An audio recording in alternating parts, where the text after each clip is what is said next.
Good evening, friends. My name is Lissa. Welcome, welcome, welcome back to my channel. If you are new here, thank you so much for clicking on this video. I hope that you like what you see and that you stay for a while. If you have been here before, I want to thank you so much for your support. It truly means the world to me. It is currently 5:28 p.m. on Friday, November 11th, 2022. Today, I want to talk to you about my October reads. This is actually the video that y'all were supposed to get last Saturday, but truthfully, life happened. So you will be getting this one today, and you're still getting your Saturday video tomorrow at noon. Go on, get yourself a cup of coffee, a glass of wine, fill up those water jugs. For me, I'm going to be having a Celsius, which is a sparkling energy water. And it's the kiwi guava flavor. If you guys know me, then you know that I need to have a straw with everything. So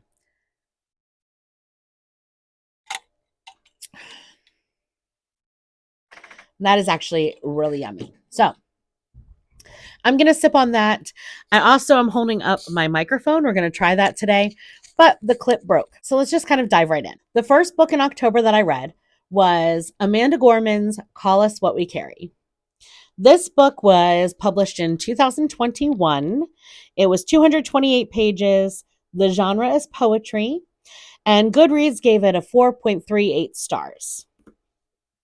The summary is as follows. This book is a message in a bottle. This book is a letter. This book does not let up. The luminous poetry collection by #1 New York Times bestseller and presidential inaugural poet Amanda Gorman captures a shipwrecked moment in time and transforms it into a lyric of hope and healing. In Call Us What We Carry, Gorman explores history, language, identity, and erasure through an imaginative and intimate collage. Harnessing the collective grief of a global pandemic, these poems shine a light on a moment of reckoning and reveal that Gorman has become our messenger from the past and our voice for the future. I'm going to give it 4 stars. Now, hear me out on why. Because I think that Amanda is phenomenal. And I saw her perform at the inauguration, and she is incredible. She's incredible. The words are captivating, and I really, really enjoy her writing. That being said, I'm docking 1 point because I'm just not a poetry person. I'm just not into poetry. It has nothing to do with Amanda herself. I always feel like there's something deeper in poetry that I'm missing. So just feel like I'm not getting it. And it frustrates me as a singer, as an actress. I feel like I should really, really get the words and like get the deeper meaning. And I just feel like I'm lost. And maybe I'm just reading way too much into it. This is not just Amanda's poetry. This is poetry in general. So you're probably wondering, like, why did you pick up this book? Because I thought Amanda was phenomenal, and she's young and high spirited. And I really, really, really wanted to hear her words. Thought maybe it would change my mind about poetry in general, and the writing was great. It's just not my favorite. So I'm going to have to give it 4 stars, which is not a death sentence. It's just not the 5 stars I was hoping that it was going to be. So the next book that I read in October was Strong Women Lift Each Other Up by Molly Gallbraith. This book was published in 2021 as well. It was 304 pages. It's a self-help book and deals with a lot of feminism. The self-help part is totally up my alley. So I asked my coworker some recommendations on books, and she came up with this one and then actually gifted it to me for my birthday. So it has a little bit of a special meaning behind it. Shout out to Marnice. She's phenomenal. Goodreads gave this one also a 4.38 stars. Let's go through the summary. As women, many of us have false beliefs about who we are and what we must do to succeed, and these beliefs pit us against other women, holding us back from strength, success, empowerment, connection, and making the kind of difference we are here to make. It's time for a change. Strong Women Lift Each Other Up is an evidence based, actionable guide to creating a better life for yourself and a better world with more opportunity for women and girls. If you've ever struggled with jealousy or comparing your life or body to other women, wanted to support other women but felt like they're catty or tearing you down, felt like you're competing with other women for opportunities that are scarce, or felt like you are made for more than the life you're living now, this is the book for you. Women are ready to stop criticizing, judging, gossiping, and comparing themselves. We want to feel good in our own skin and know we're enough, just as we are. By the end of this book, you won't walk into a room and size up other women. You'll walk in feeling like you don't have to compare yourself at all. And you'll lift other women up because you'll know there's enough success to go around. So this book, I gave 5 stars. This is my 5-star read of the month. Sorry, Celsius break. It was so incredibly encouraging and uplifting. Not too overwhelming with like big changes or bashing you for the way that you are currently living your life. It's more about like manageable baby steps that will help lift you up, and then you are available to help support the rest of your community. It's a great book. It's like I said, my 5-star read of the month. My next book was my only Kindle book, In the Shadow of Statues by Mitch Landrieu. I said it like that because I'm terrible with pronouncing names. So there's that. This book was published in 2018. It is a nonfiction politics book. It's 227 pages. It got 4.03 stars on Goodreads. Let's get through the summary and then we'll talk about how I feel. The New Orleans mayor who removed the Confederate statues confronts the racism that shapes us and argues for white America to reckon with its past. A passionate, personal, urgent book from the man who sparked a national debate. There is a difference between remembrance of history and reverence for it. When Mitch Landrieu addressed the people of New Orleans in May 2017 about his decision to take down 4 Confederate monuments, including the statue of Robert E. Lee, he struck a nerve nationally, and his speech has now been heard or seen by millions across the country.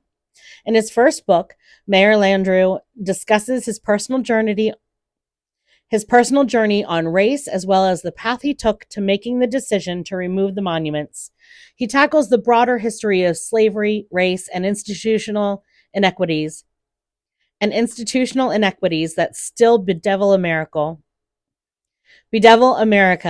and traces his personal relationship to this history. His father, as a state senator and mayor, was a huge force in the integration of New Orleans in the 1960s and 70s.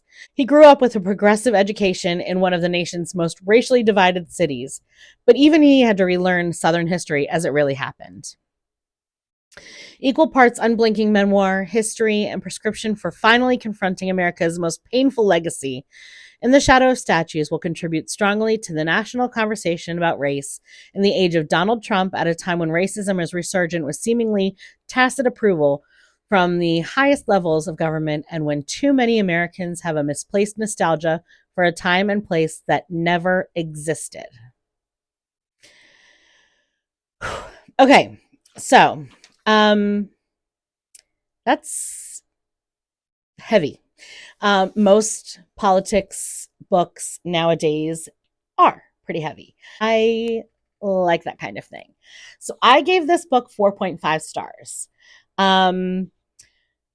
It was good writing. I wouldn't say it was great writing. It was good writing. And it was interesting to hear his point of view and how he was raised.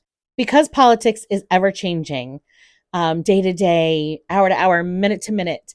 I guess that was one of the reasons why I docked it. The writing was good. It wasn't great. But it was a good book. I enjoyed it. I think that everybody should read it. Okay, my fourth book for the month was Baltimore Ghosts. And this sparked off my little spooky season. I started my spooky season book-wise halfway through October. I then realized the error of my ways And next year we'll be starting spooky season probably in September because I love spooky books. But I did read this little tiny Baltimore Ghosts book. It was published in 2004. It is how many pages is this? It is 123 pages. So like I said, it was just like kind of a little read. The genre is ghost stories and nonfiction, and it got 3.79 stars on Goodreads. The summary is: take a tour of haunted history. Edgar Allan Poe's grave, body snatching, graveyard stories, and ghosts at public sites are some of the topics featured in this book on Baltimore history and haunts. Enjoy tales of phantoms, specters, sightings, and lore based on interviews with park rangers, bartenders, museum staff, and cemetery workers. A new tombstone ranking each chapter rates the city's most spirited sites. And there's a website. So, kind of cool pictures. If you're from the area, you kind of get a lot of these. It was cool to read. I gave it 3.5 stars. Because it wasn't as spooky, in my opinion, as I was hoping. And yes, like I've been on ghost tours in the area, and I always hope that they're going to be spookier than they are. It was more like factual. Um, I use factual in quotations because I know that they're ghost stories. It was cute. It was easy to read. I'll probably keep it on my bookshelf for another year or two just because it is Baltimore and like it's from my area. But other than that, it didn't have any huge highlights. And my fifth book for October was The Shining by Stephen King. This book was published in 1980, and I'd never seen the movie, never read the book. It's 660 pages. The genre is horror or fiction, thrillers, that kind of thing. On Goodreads, it got 4.26 stars. And here's the summary. Jack Torrance's new job at the Overlook Hotel is the perfect chance for a fresh start. As the off-season caretaker at this atmospheric old hotel, he'll have plenty of time to spend reconnecting with his family and working on his writing. But as the harsh winter weather sets in, the idyllic location feels ever more remote and more sinister. And the only one to notice the strange and terrible forces gathering around the Overlook is Danny Torrance, a uniquely gifted 5-year-old. So, I gave this book a 4.7 stars. It was very well written. It is very well written. I had never read a Stephen King book, never seen any Stephen King movies. This one is like epic. Everybody always talks about it. The movie and the book, actually. So if you're following me on Facebook, I did post when I was about, I think, quarter to a half away through this, and it's like, I'm reading The Shining. Has anybody else read it, seen the movie? What did you guys think? And I got a lot of, it was the most terrifying book I've ever read, and it's chilling, and I ran down the stairs because I was so scared. I remember in Friends, I know it's a TV show, but in Friends, Joey puts this book in the freezer to kind of get away from it. So I'm like expecting like a really big scare. And maybe because it's a 1980s book and it is currently 2022, maybe I'm just desensitized, but I wasn't scared almost at all. There were some really, like I said, it was extremely well written. I'm very excited to see the movie now. And I loved the story.